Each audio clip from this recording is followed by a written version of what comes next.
Hello, everybody, and welcome to our chat with. Today, we are speaking with Celia Heritage from Mind Pebble Coaching and Retreat. So, yes, you're probably all looking at us, and me and Mick are in our life preservers. Yes, we've got our body warmers on, quite simply because it's blooming cold. It's blooming cold here in West Yorkshire. It's 9 degrees at the moment, but Celia has apparently got 15 degrees. So I wish I was down in Kent. But yeah, it's absolutely freezing. Even got a nice hot cup of tea as well. So yeah. So without further ado, let's have a chat with Celia. Hello, Celia. Hello, Gareth. Mick, lovely to be here. We're You're glad feeling to the have chill you. up there.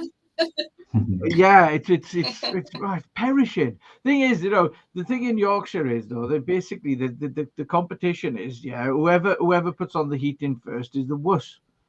You can't put your heating on until you need your big coat. That's what they say, isn't it, Mick? What's the latest? What's the latest you've ever managed to leave it putting your heating on them? Oh, you're joking. My wife puts it on in bloody August.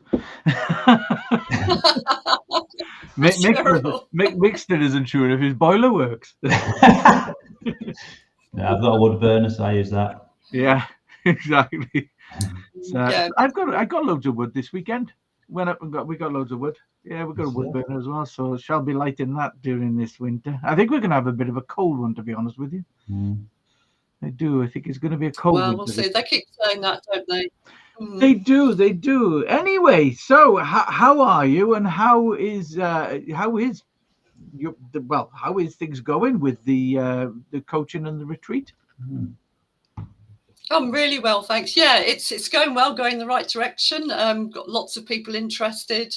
I'm giving some talks, and I've got workshops running in a few weeks. So busy trying to spread the word and get people out onto the workshops and coming for one-to-one sessions, but also coming just to come and be in nature and in the garden and looking at the wildlife as well. So it's going in the right direction, and it's really exciting to work with people, connect with people, and to sort of show them what they can do with their minds if they know how to, basically, and how they can get their minds working for them and changing all those unwanted thought patterns and behaviours that get you down or sometimes really, really ruin your life. And it's so rewarding turning people around within the space of 1 or 2 sessions, even sometimes.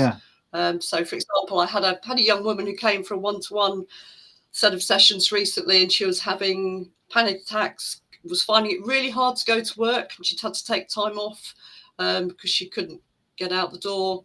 And when she came to me on the first session, she was tearful, sort of hunched up and really stressed. And she went out 3 or 4 weeks later, totally different person, smiling, happy, body language was great, and she was now a confident young woman. And it's so amazing what you can do just with the understanding of the mind and how it works. It's really rewarding area to work in. Yeah, I can believe that. I mean, it's amazing. The mind is a powerful thing, isn't it? So it really is. And and I don't think people realise that it's the subconscious mind, which that bit that is your sort of automatic bit that runs automatically in the background, and you need it to get through everyday life. But it's what's holding all your core beliefs from childhood, things that have happened to you, and that's what's causing some of the emotions and feelings and thoughts that you don't want and you can't get rid of. And once you realise how to go in and talk to it, because I teach my clients how to work with their own minds, I don't just sort of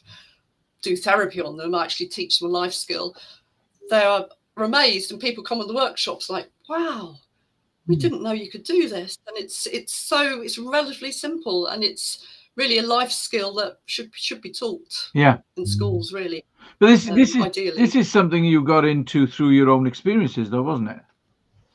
It is. I had a very different life. I worked in the history and genealogy world, and I still do that to some extent, but my life changed dramatically within the space of a very short space of time due to personal circumstances. And it was almost like several rivers of trauma came into my life and ran together at the same time from different directions. And I was in a really, really bad place. This was about 6 or 7 years ago. And I was really lucky. Just through chance, I happened to meet a trauma specialist, and she's a hypnotherapist, and I do something slightly different. But she helped me, and she said to me, "You know what? You're a natural healer. Go out and get trained." And I'd always had this sort of fascination with the mind and need to help and nurture people.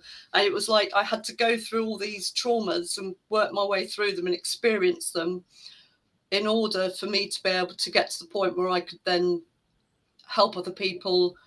And it sounds corny, but I do feel these things were sent to grow me, basically. Yeah. And I also believe that, life throws a lot of raw deals at you, doesn't it? Yeah. And but if you use them and take opportunities to make good out of the bad times, that's the best thing you can do. And I'm a very different, much more, I feel I've grown an awful lot in the last 6 or 7 years. I'm in a much, much better place, and I can deal with just about whatever life throws at me now. Amazing.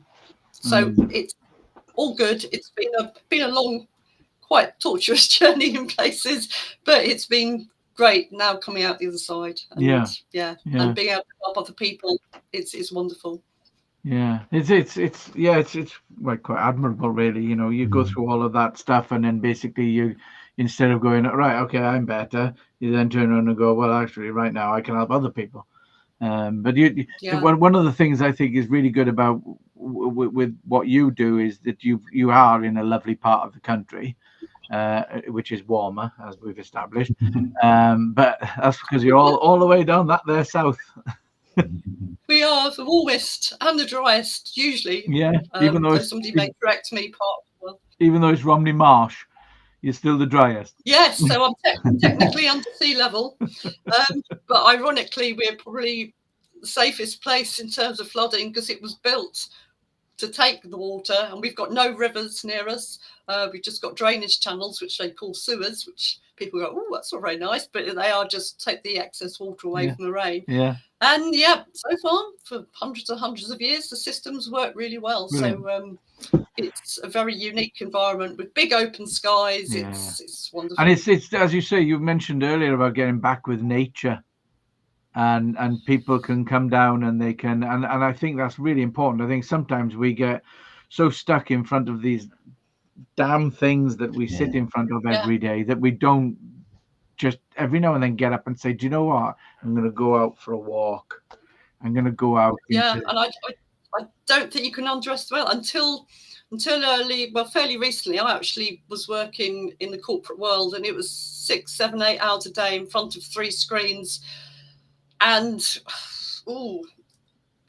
I can't tell you how important it is to get away from that. And I've realised that I have a major need to be outside. And research and scientific research has proved that there's something about being outside in nature that actually helps you mentally, physically. We're not supposed to be squirreled away inside. You're looking at a screen. No. And even just taking a short break, really, it's not enough. Mm-hmm. But sometimes, unfortunately, we can't always solve that problem. But it is really, really important. So one of the things I offer is, even if you're not coming, you don't have to come here for therapy and coaching. You can just come and spend time in the nature garden, which sounds a bit odd, nature garden, but it's a wildlife garden, basically. And we've got formal gardens, but also, and it extends away from the house. It goes into a hay meadow and a wildflower meadow. And you can come and stay, or you can come for the day. That sounds absolutely brilliant. Absolutely brilliant. Yeah, we've got lovely views. We're next to the medieval parish church, so you can stare at the church, you can look at the wildlife, walk just at the relax. Beach is 3 miles away, and I will even take your mobile phone off you. You can give out my number as an emergency contact number if you want to get some really quality me time, away from emails, away from family, mobile phones, business contacts, and just really get some zone out time. So important. It really, really is. Sounds like bliss. Yes, and of course the warmer climate. And of course, a warmer climate. Not for much longer. It's going to Yes. get cold down there as well, you know. It is, you know. I'm very lucky. I've got a very large conservatory, and as the Germans who visit, they call it the Wintergarten, which is a lovely name for it because it's really enables you to almost sit out in the garden even when you don't want to be because it's wet or it's cold, and you can look up at the stars, and it's really cool. Very, very lucky. Yeah, very good. It sounds delightful. Yeah. But it's quite funny though, because when we first started talking, when you joined the club, our creators club, one of the things that we noticed was that you've also got a camera, a wildlife camera in the garden. And we were like, you have got to take that footage and put it onto your channel. It was really brilliant. Birds turning up and things just going past it and stuff, you know. It's brilliant. I've got two now. I've put two out, brilliant. And it was a bit of an experiment as to where to put them. But I've settled on there's usually one trained on the wildlife pond because all the birds and animals come in to drink.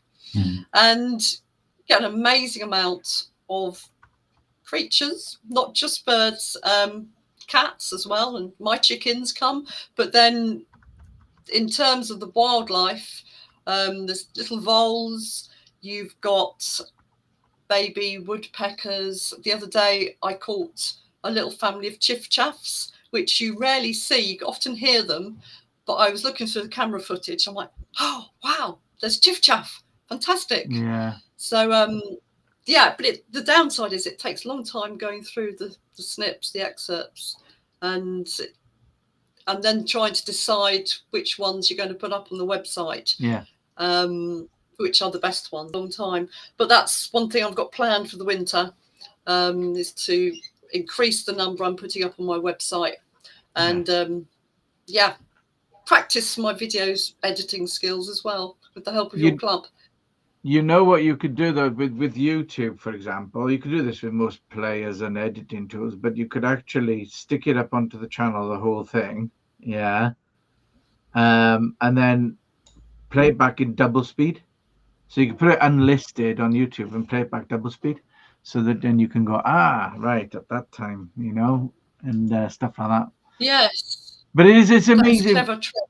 But it's amazing when you know we see nature all around us. I was driving up the road the other day on the weekend on the way to get my logs, and a white fallow deer ran across. It wasn't a pure white because it had small brown flecks on it where the white flecks normally are. It was reversed, so normally they are brown with white flecks, but this one was white with brown flecks, and it was like, oh my god. Wow. I got the camera on the car, but unfortunately I didn't get it at the front because it ran out and went past behind us, and it was like, oh my god, did you see that? And it's like, wow. But people can see your videos on your YouTube channel. Thank you, Mick. I'll put this into LinkedIn as well, because at the moment I can't. I'll have to do it later. I can't copy it out of it's weird, isn't it? Oh, I wish I could copy it. No, but nature is really good. And hello, Jane. Jane has joined us, and basically she says it sounds amazing. We'll have to get you down here, Jane. Come stay for a couple of nights. Yeah. I had one amazing. Something she needs to do. One guest who just sat out in the gardens for a couple of days, and because this started off just at a B&B basically, and I thought I'll combine the gardens and the residential aspect with the coaching and the therapy. And one of my early B&B guests, she said, I'm coming to just sit and be in nature, and she was out there for a couple of days, and then she said, I want to move here. And she actually moved to Romney Marsh because she liked it so much. And now she comes back and helps in the garden. So it's wonderful. Oh, wow. Because she just likes studying the butterflies, birds, the insects, and just sitting out there. Yeah, there's a lot to be said for it. There's a lot to be said for it. So yeah, so what's your kind of, because obviously we do get a lot of people who do, at the end of the day, mental health and stuff, but like you say, it's mental fitness. So it's about really kind of training yourself to be in control. So what kind of approach do you use then? Well, the key thing is, so many people think I'm a hypnotherapist, but I'm not, because the way I work with people, there's a way of working with your own subconscious mind, which, as I say, is the key part of your mind that you need to tap into if you want to alter any of your thought patterns. But the way I work, I use a therapy called the control system, but I also add in other things as well, depending on who I've got sitting in front of me.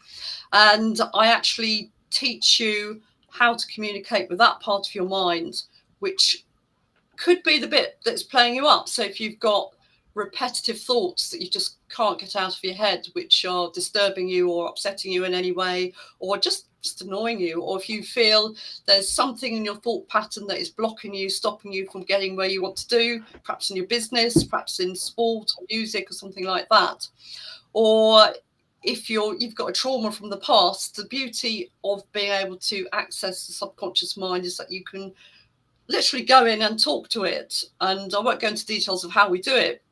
So I do that on the workshops and in the one-to-one sessions, but you can make changes so that you have a life skill basically. And when I do my workshops, people decide on one thing that they want to change on the day. For example, I had somebody who wanted, she was having problems with sleep, and she would wake up 6, 7 or 8 times in the night and just couldn't get a decent night's sleep.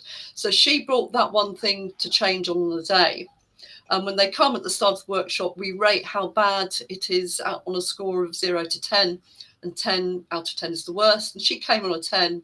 And when she left in the evening, she was on a 0. And when I was in touch with her a few days later, she said, "It's amazing. Suddenly I can now sleep almost straight through the night." And the key thing is, though, she has this ability, the skill to go in and make further changes when she needs to, if there's anything else that she's not liking about herself, the way she's thinking, the way she's feeling. And it's an amazing skill to have. Yeah. And I've now recently introduced a post-workshop support group as well, so that you don't just get shoved out the door at the end, but you have a base you can come back to, and you can chat to other students just to keep the motivation going. Because it's easy to lapse back and not bother to talk to your subconscious mind, which is actually, it's a good habit to be checking in with it and checking everything's okay. And also, very importantly, noticing positive things and the good things in your life. And although it sounds a bit corny these days to go make a list of positive thoughts every day, it's actually, you are actually retraining your mind to look for the positives rather than the negatives, because your mind has a natural negativity bias, basically. Yeah. That's a survival instinct thing. Yeah. It really is quite impressive, because one of the stories that you told us, and I used it to promote this chat with, was basically how you had your wisdom tooth pulled with no anaesthetic. And I can tell you personally from my own personal experience with dentists is I don't like them. And when I had a tooth pulled, the dentist couldn't get it all out, so I had to go to hospital. And the very nice lady dentist turned around and said to me halfway through that she's had braver 5-year-olds on the chair than me. And when it comes to dentists, I'm like, no, thank you. Yeah, it's yeah. But how? So what is it about? What is it about dentists? Well, what is it about it? Do you think? Why do they make you so nervous? I don't know. I broke my jaw when I was younger, and when I had, it's usually something in childhood. You don't always remember what it is that had started a thought pattern. When I can work with you on that. You see, Gareth, I can work with you on that. That's not a problem. But what I did, I had I was thinking, I don't want an injection in my jaw. What's the point? That's what I don't like. That's going to be as painful having the tooth pulled out. So I thought, with using the subconscious mind, you can turn pain levels down. So I work with quite a lot of people who've got chronic pain and dealing with constant pain, which is a slightly different thing, but you can turn pain levels down because pain is an alert signal. It's your system, your body alerting your mind that there's something you need to be aware of because it's a danger to you, basically. But basic question with my wisdom tooth, I said to the dentist, I don't want an anaesthetic. He looked a bit nervous about this, by the way. And I said, as long as you tell me in advance what you're going to do and when you're going to do it, I'll go in and talk to my mind and say, it's not a threat. This needs to come out. You're going to receive sensations which you'll think are pain signals, but I want you to turn those off. And I said to him, I need 30 seconds before you start just to go in and do it. Did it, and he took it out. And the worst bit was the noise, because it's not very nice when it comes out, is it? And the best bit was his face at the end, because it came out and he was standing in front of me with the forceps, or whatever they call, holding this tooth, and he looked white and shaky, and he went, I've never done it like that before. Oh, dear me. But you think in the old days, people used to have teeth pulled with none of this namby-pamby anaesthetics, didn't they? But it's going to be different for everyone. But do you know, because, I'm back in Victorian times, a wedding present from a father to his new son-in-law was to have the daughter's teeth pulled out. Oh, yeah. It's true. It's true. I know what you're going to say. No, that's your dirty mind, not mine. It's true. Talking too much. You look it up. Yeah, you look it up. Yeah, but they used to pay, because dentistry, I suppose, in Victorian times they discovered sugar, and dentistry was quite expensive, and basically they used to do it. I'll find a link for it. But you tell us about your workshop. No, I'm not doubting. I want everybody else to see it. All right, workshops. I run two sorts of workshops. They're the same, but one's online and one's actually here at the Mind Pebble Gardens and Retreat. And the next two are both on Saturdays for all of you people who are busy with businesses during the week. So there's one on Saturday, the 18th of November here at the Mind Pebble Gardens on Rumley Marsh. And that's a one-day event. And you, as I say, bring something about yourself, your thought pattern, behaviour to change, to work on the day. And I'll teach you the method of making the changes, but also the life skill to go away with. And the same thing is running the following Saturday on the 25th of November, but that's the online equivalent. And if you are distant from Rumley Marsh, you can come and stay the night before or the night after at a reduced rate over my normal B&B rate. Very good. Very good. And if anyone's in the Ashford, Kent area, I am actually doing a 1 hour interactive session locally at Evegate Business Park, which is near Ashford, just to introduce the subject. So that's another event which is on my Facebook page. Lovely. Now, while you were telling us that, I did actually quickly Google, and there's the story. Yeah. I'll put it in here as well for people on YouTube, because LinkedIn's a pain in the backside and the rest of it. A terrifying story. It was the 18th birthday, that they used to do it, and they used to pull the teeth have their daughter's teeth pulled out. Oh, terrible, awful. Anyway, let's move away from that. I shall look forward to reading that. No, don't. I learned that. We went up to, there's a museum. There's a museum up north, begins with B, and I can't, Beamish.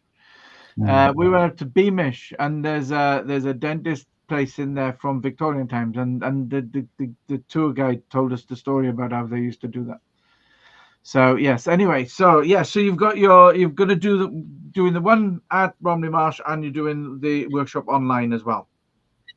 Yeah, I am, yes. And wonderful. You can't make those. I work one-to-one with people both here and also online as well. So lovely, excellent. So really, well, yeah. At the end of the day, it's how can people find out more about those booking onto those workshops? If you go to yeah, if you go to mindpebble.co.uk and go to the workshops page, you can book direct. There's also some other events on there that which you can book by email, but the workshops are bookable online. And there are only 6 places on the one that's here in person. So get in there quick if you'd like to come. And if you'd like to be on my mailing list, just drop me an email. I'm going to be, hopefully in New Year, starting a newsletter about the gardens and the workshops. So I'm hoping to do that over the winter, and also, yeah, to do some more video work, having educated myself better about videos with your wonderful library I get as a member. And so watch this space for more videos and things coming, hopefully. Excellent. And more wildlife camera shots as well. Right, I'm just copying that link. I'll stick it into the LinkedIn chat. So there you go. There we are for the workshops. Fantastic. Yes, so you're going to be doing more video. We'll be seeing that come in. Actually, I'm going to reiterate what Mark has just said there. It has been really good learning more about what you do. And I know, Mark, you work in the well-being industry as well. Yeah, it is quite unique. And what you do, I mean, the talking to your inner self and stuff is very interesting. Yeah. I know I talk to myself, but the wife, she just... That's slightly different though, isn't it? But it is so important, because we have so much, the world is such these days, there is so much stress, especially for younger people. So I've been doing videos on Instagram and TikTok and stuff like that. So you can tune in and have a look at those, follow me on that. Yeah. And just getting the message out, little tips and hints, things you can do to help yourself on an everyday level, especially people who are feeling anxious, stressed. Yeah. Every little bit helps, spreading the world and helping people not just cope in this life, but, you know, actually feel really good about being alive and going where they want to be. Yeah. Yeah, I think you're right about the younger generation. I know I was talking to Heather the other day, and basically I said, I am so glad I was born when I was born. And it all came from, I was watching, there's a documentary on Netflix called Vape, about all this vaping that's going on and stuff. And as somebody said, this Gen V or whatever they are, or Gen Z or whatever they're called, they basically were born into an era when literally they were born into an era where you had a mobile phone in your hand and social media from the start. And there's so much pressure for them to post and to interact on this digital scale that it's mad. So, right. Yes, Mark. Yeah, I think, yeah, it's a totally different world now to when we grew up, and I think it is. It's not a healthy one, to be honest. No, I don't think it is. I don't think it is at all. So essentially, there's your Instagram. We'll put that in there. Yeah. There is a TikTok one as well somewhere. But I must admit, I'm not very good at using it, but I'm getting stuff up there. What, TikTok? Yeah. Yeah. If you go to, I think, if you go to my website, the link will be on there. They should all be on there. I mean, yeah. I'm on the quick look now, but yeah, they are. So here's your Facebook and your LinkedIn. This is one of the stresses of modern day, though. There's so many different platforms, and it's like, who sent me a message on what? I'm trying to find it. It's... So, and the thing is, I've got to do this twice because LinkedIn's a pain in the backside and won't let me. It doesn't let you. When you post on Restream, which is obviously the platform we're using, it doesn't post it into LinkedIn. Doesn't post it into the chat there, so you have to do it twice. So on Restream, it shows twice on the feed. Yeah, that's something for you all to know. If you are going to do some live streaming, and basically at the end of the day, when you're using like Restream, because the way that LinkedIn works, it's a real bit of a pain, to be honest with you. But there you go. So there's all your links. But anyway, I will say, Celia, it was absolutely amazing listening to you and your story, and you making me cringe about the dentistry. Still, Well, it gives me the heebie-jeebies. I've got my eye on you, Gareth. I'm going to work with you and get you over this Well, you don't want phobia. to go in there. I do. Have you seen those movies where they go into the subconscious and they can't get out? And it's just Make it so your best untidy. friend. And it's so untidy, and it's like, oh my God, I gotta get out of here. Nothing wrong with a bit of untidiness, as long as you No, understand. there's not. There's nothing wrong with that. It's a sign of an organized mind, Indeed. apparently. Yes. But anyway, well, thank you very much for coming along to our chat with. Our next chat with is going to be with Julie Forrest. We'll be talking about system processes and the like, and it's going to be on the 20th of November. We're not going to have one for December. We're going to take December off. But if anybody is interested, we've opened up our club members competition to the wider public. So our competition for the month of October through November is to create a Christmas message video for your clients. So I'm going to be posting more about that on my timeline and stuff on LinkedIn and the rest of it. So keep an eye out, because yes, you can win 2 hours professional editing to help you with video production and stuff like that. And yeah, so it's going to be the best Christmas message to clients that we're going to be awarding them the prize to.